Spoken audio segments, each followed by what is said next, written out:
비즈니스 분석으로 유명한 프랜시스 에반스가 이 보험 영업사원 125명을 설문조사해서 그들의 성공률을 조사했습니다. 그 네노라는 보험 성공했던 사람들을 125명을 조사를 했더니 놀랍게도 개개인의 설득 능력이나 주변 환경이나 좋은 보상금이 아니라 고객들이 자신과 같은 정치적인 견해 또는 교육 수준, 심지어는 이 영업사원들이 동일한 자기와 같은 키에 유사한, 신체가 유사한 사람들이 자기의 보험을 많이 가입하더라. 그런 통계를 얻었습니다.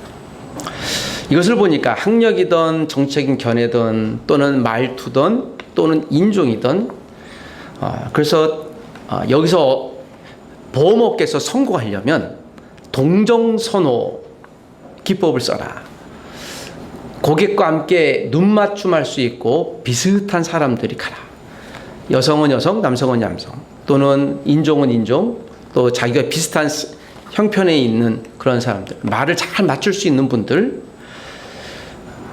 여기서 우리가 한 가지 얻을 수 있는 것은 이 동정선호 사상은 이 시대의 키워드라고 볼 수 있습니다. 사람들의 마음을 얻어야 그들의 경제적인 이익을 나로 얻을 수 있기 때문에, 자, 이것을 우리가 동정선호라고 한다면 우리가 결혼한 부부들을 보면 대부분 유사한 사람들을 만날 수 있을 것입니다. 보통 결혼을 하면 내가 살고 있는 지역에서 500m 근방에서 내 배우자가 있다라고 하는 결혼 연구하셨던 분들에 대해 통계를 얻습니다. 여러분이 결혼하신 분들은 혹시 생각해 보십시오. 내 배우자가 내가 살고 있었던 거주지든 아니면 회사든 직장이든 학교든 간에 혹시 몇 미터 근방, 그래서 이걸 미국에서 보면 2블럭 이내에서 배우자가 있을 확률이 많다라고 얘기를 합니다. 그러신가요? 아니에요? 맞습니까? 동의해 주십시오.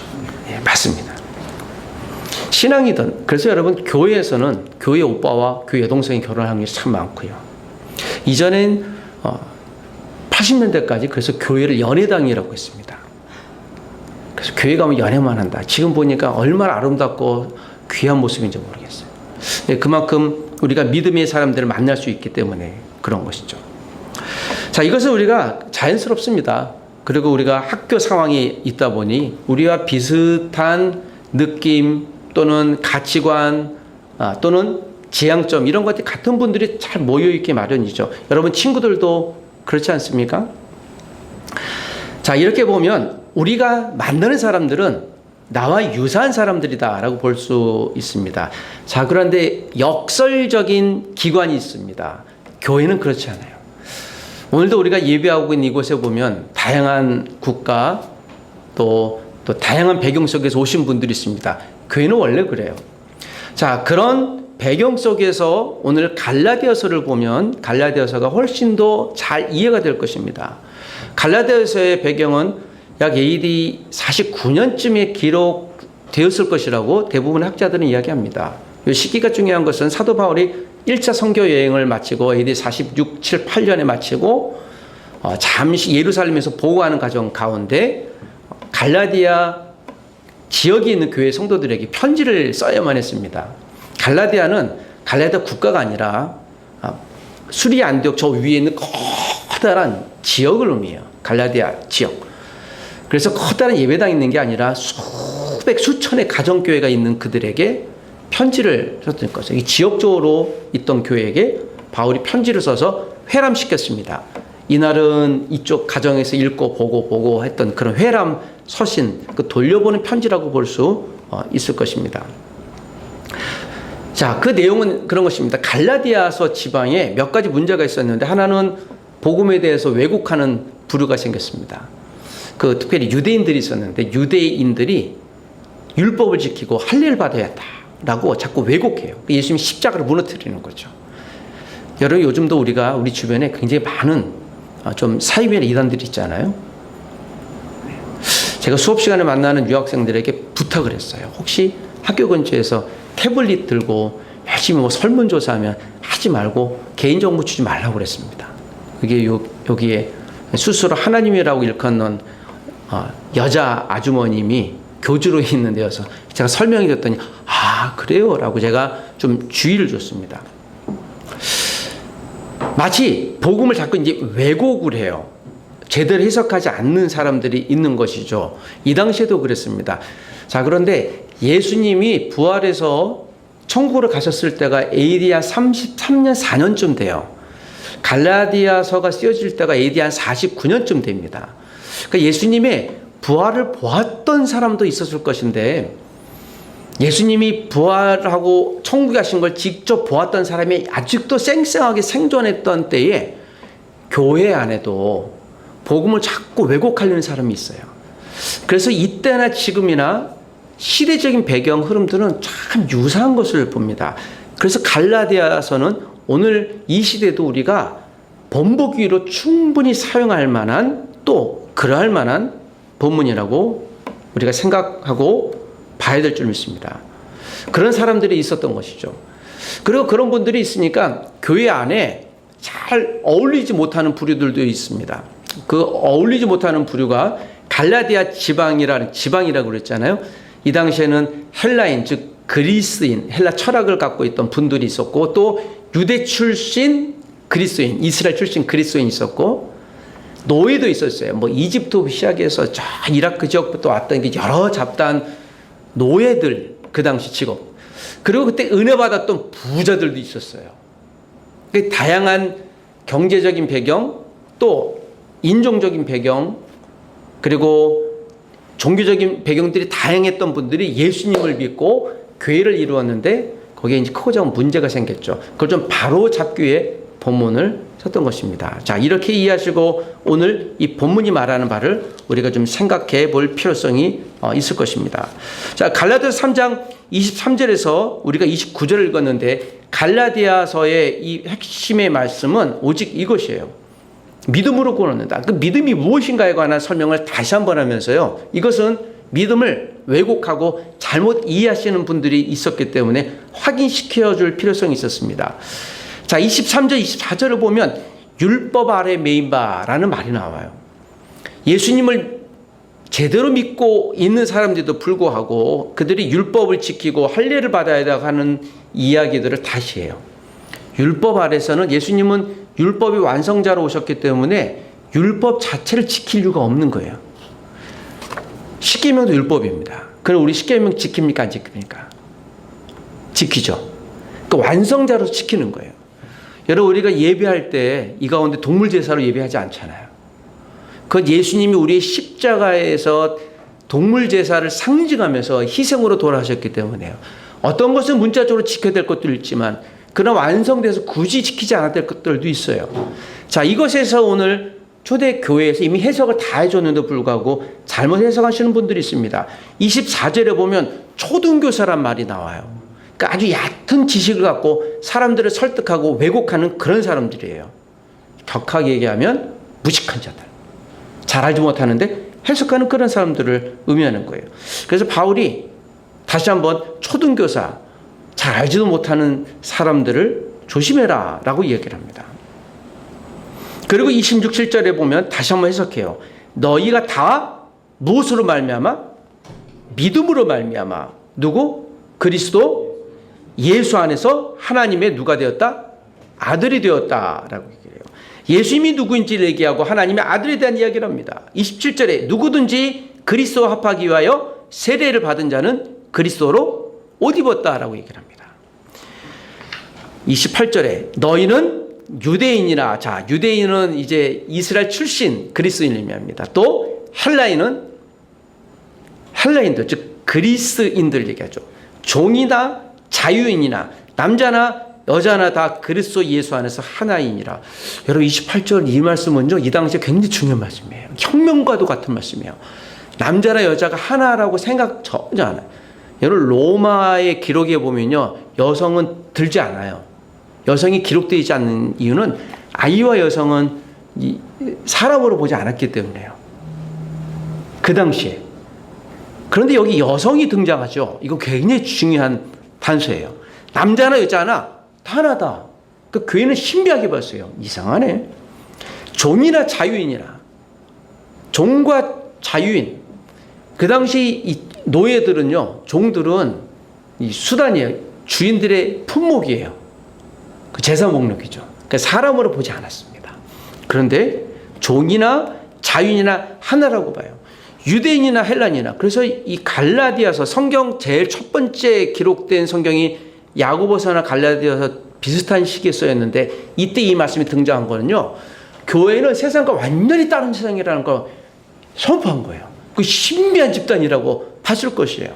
지금도 우리는 이 말씀을 유효해요. 오늘도 우리가 국가는 언어가 다르거나 성별이 다르거나 또는 직위가 다르거나 여기도 우리가 교수, 직원, 학생, 유학생, 목회자 다 있잖아요. 우리가 지금 갈라디아서를 쓰고 있고요. 세상과 다르다는 걸 증명해내고 있는 거예요. 여러분 얼마나 귀합니까? 그렇지 않겠습니까? 여기 안에 있는 분은 여성들은 자매님이고 남성들은 다 형제예요. 그렇지 않습니까? 저를 형제님이라고 부르셔야 됩니다. 그게 맞죠. 그 자매님이라고 부르셔야 돼요. 해봅시다. 해봐요. 자, 우리 옆에 있는 자매님들에겐 자매님, 형제님들에게 형제님 이렇게 한번 불러봅시다. 시작. 자매님, 형제님.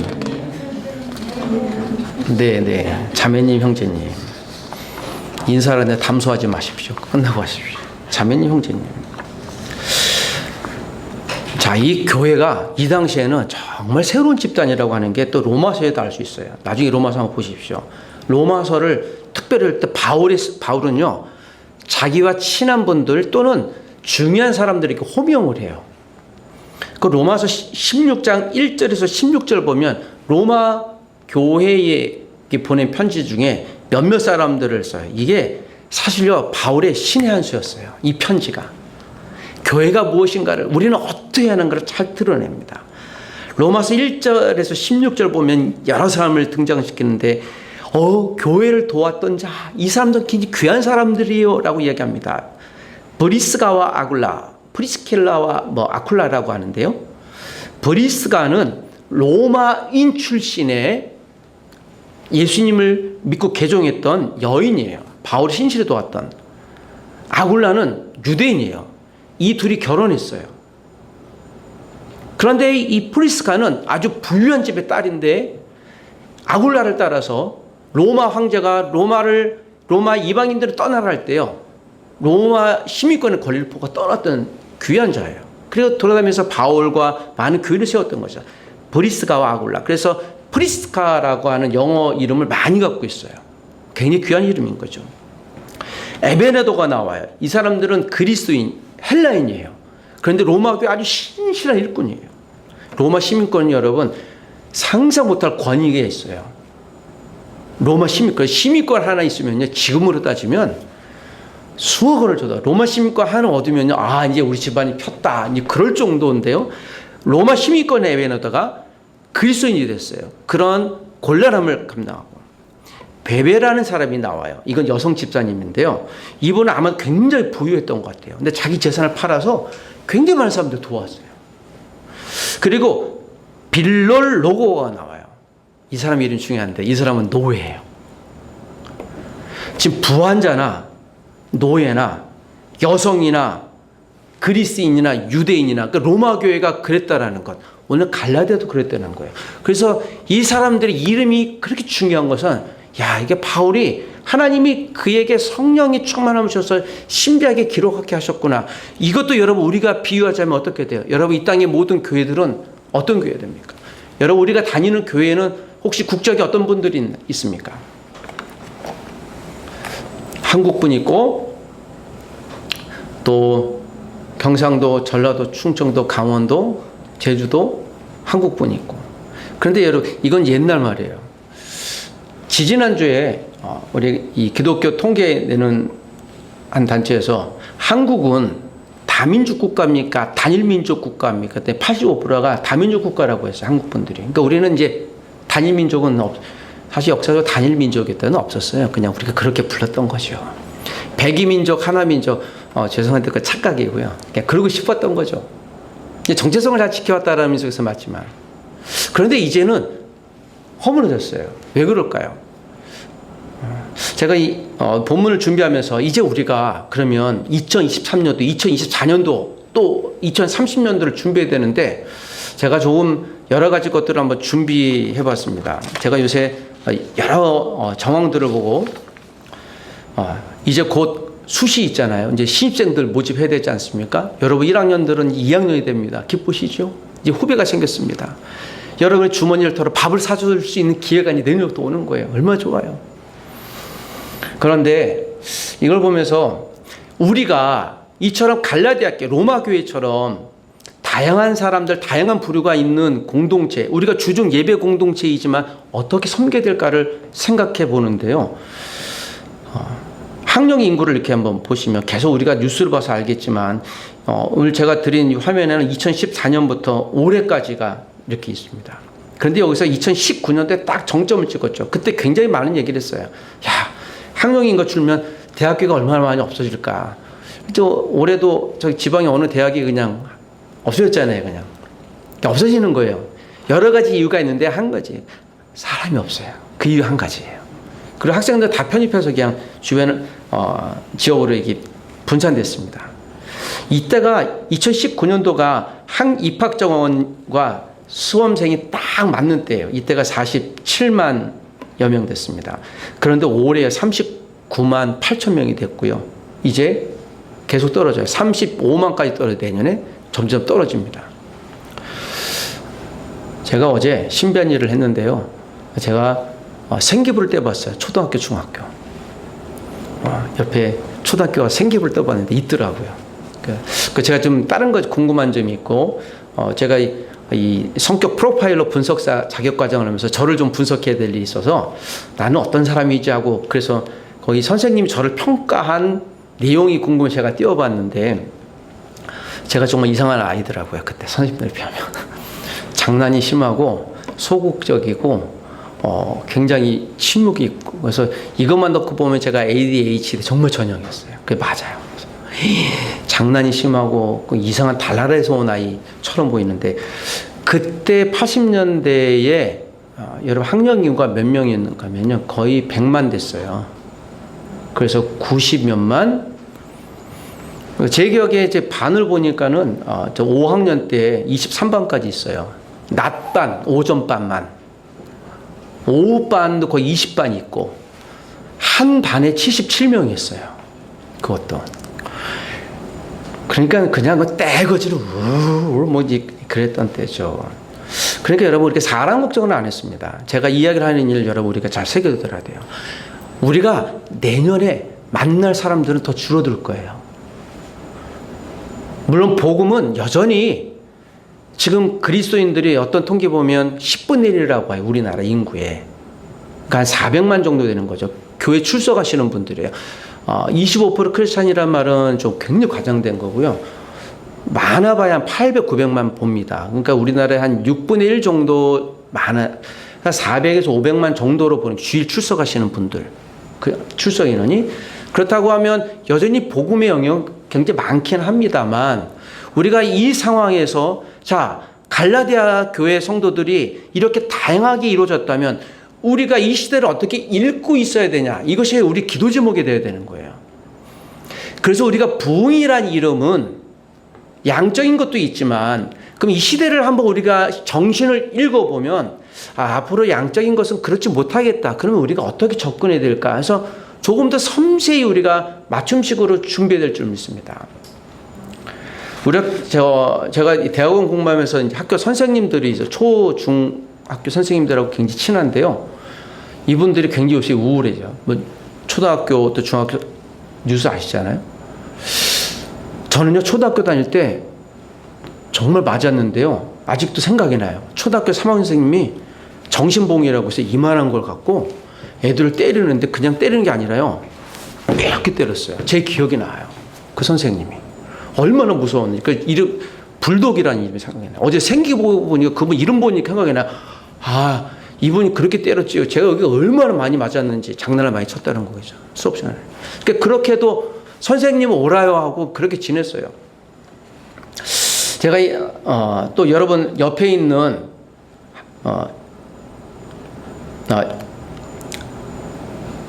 네, 옆에 있는 것은 이제 우리 전국 학생 추인데 이거 2027년까지 있어요.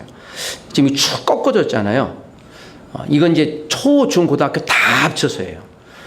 93년에 881만 명이었는데 제일 옆에 제일 끝에 27년도에는 472만 명 돼요.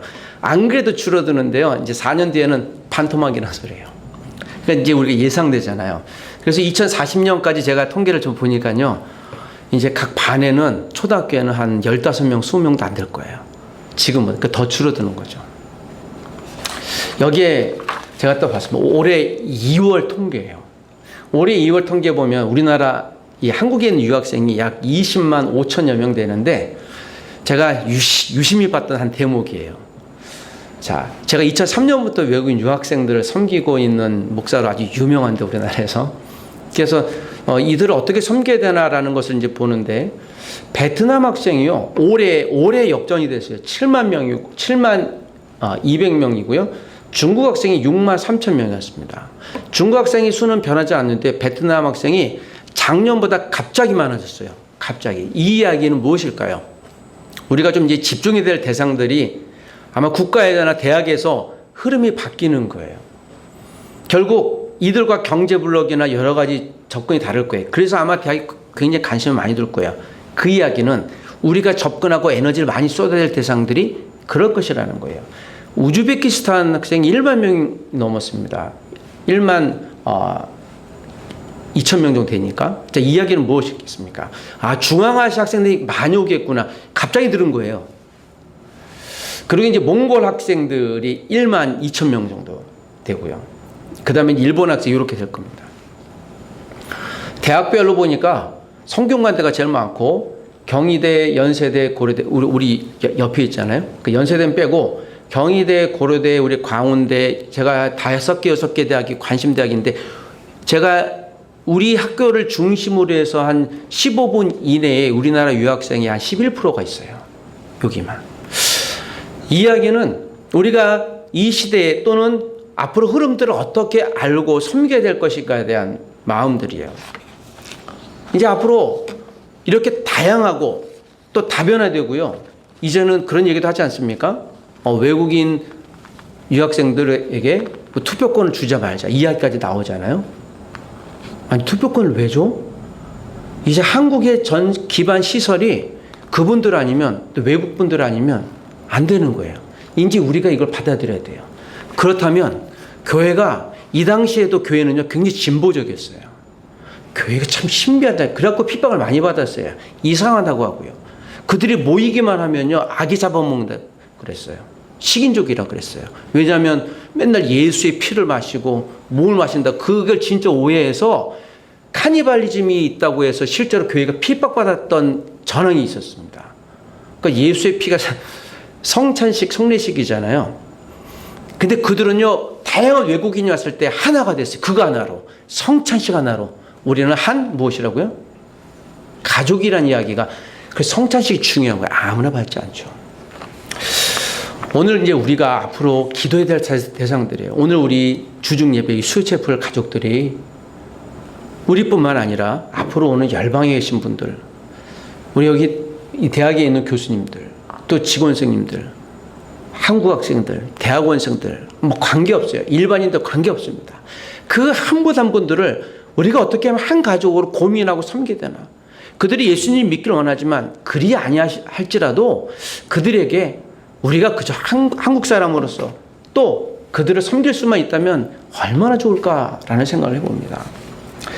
사랑하는 여러분, 오늘도 이 시대에 교회는 또 성도님 여러분 한 분 한 분들은 사람들이 볼 때 참 좋은 본보기가 그래 역시 그리스도인이 있으므로 이 시대가 여전히 죽지 않고 밝은 미래를 볼 수 있을 거야. 그런 본보기가 되기를 주의 이름으로 부탁드립니다. 그래야 될 줄 믿습니다. 제가 중국 갔더니 왕음이라는 자매가 한국에서 있었는데요. 그 자매가 잊혀지지도 않아요. 정말 밥도 많이 사주고 친했는데 교회는 나오는데요. 세례를 안 받았어요. 그 친한 5명의 무리 중에 그래서 이제 귀국할 때가 얼마 안 남았고 내가 불렀습니다. 마음이 급해졌죠. 이 아이가 그래도 좀 세례 받았으면 좋겠는데. 그래서 왕이란 자매를 불렀고, 야, 그래도 세례를 받아야 되지 않니? 너가 귀국하면 못 볼지도 모르는데. 그래도 자기가 아직 확신이 없대요. 그래, 확신은 나중에 받아도 되는데. 그래도 내가 보니까 너 세례 받을 만해. 야, 내가 밥 사준 게 얼마니? 생각 좀 해봐. 그때 자기 고민해 보겠대요. 그 다음 주 오더니 자기 못 받겠대요. 왜냐하면 아직 술을 먹어서 못 받는데요. 그렇게 진심을 고백하니, 그래, 그렇구나. 갔습니다. 중국에 돌아갔어요. 그 제가 1년 뒤에 이제 중국 신방하느라고 시냥에 있는 그 자매 집에 갔습니다. 3명 만나러 이렇게 갔습니다. 갔더니요, 얼마나 환대해 주던지 그 어머니가 그런 얘기를 해요. 우리 딸을 한국에 있을 때 그렇게 많이 밥 사주고 또 보호자한테 너무 감사하다고. 그러냐고. 그러더니 그 자매가, 그 어머니가 공산당원인데 자기는 교회 안 나가는데 이 딸이 여기 와서 너무 교회를 잘 나간다고. 그래서 심양이 조선족 교회가 있습니다. 거기가 2,000명 나오는 유명한 교회가 있는데요. 그래서 너무 감사하다. 그래갖고 아직 세례는 안 받았는데, 야, 너 여기를 꼭 잘 다니고 나중에 세례 받아야 돼 하고 있는데요. 그 어머니에게 물어봤어요. 어머니는 교회 나가본 적이 없어요. 그래서 저는 공산당원이라 못 나가요. 그래서 저 이제 한국 오기 전에, 어머니, 근데요, 저보고 고맙다 그랬잖아요. 네. 고마우신 분들이 부탁을 하나 안 들어주면 되겠습니까? 뭐든지 들겠다고. 이번 주부터 교회를 나가시면 어때요? 그러니까 저 공산당원은 교회 나가면 안 돼요. 아니, 당에 보고하지 말고 조용히 다니세요. 가만히 생각했더니요, 제가 그래도 왕어미를 밥을 많이 사주고 좋은 보호자 됐잖아요. 그런데 그 말보다 이제 제 마음을 그분이 읽은 거예요. 그러면 제가 이번 주 한번 나가보겠다고. 한번 나가지 말고 계속 나가시라고 약속받고 왔어요. 그 다음 주에 그 자매가 어머니하고 같이 교회 출석하는 것을 교회 등록을 했어요. 제가 몇 번 확인했는데 어머니 계속 다니고 계세요. 그리고 그 자매는 몇 개월 뒤에 그 교회에서 세례를 받아서 저한테 세례증을 딱 보였어요. 세례 자체가 중요하기도 하지만 저는 비록 한국에서 제가 뜻을 이루지 못했지만 나중에 그가 갖고 있었던 부족하지만 저를 통한 그 작은 사랑의 흔적이 그 가정에 참 복음의 씨앗이 되었구나라는 잊혀지지가 않아요. 저는 제가 만나는 모든 분이 예수 믿었으면 좋겠습니다. 그리 아니하실지라도 우리가 그들을 섬기고 사랑한 일들을 포기하지 말아야 될 줄 믿습니다. 우리 한 주일 동안도 주변에 있는 분들을 그렇게 섬겨보시면 어떻겠습니까? 기도하겠습니다.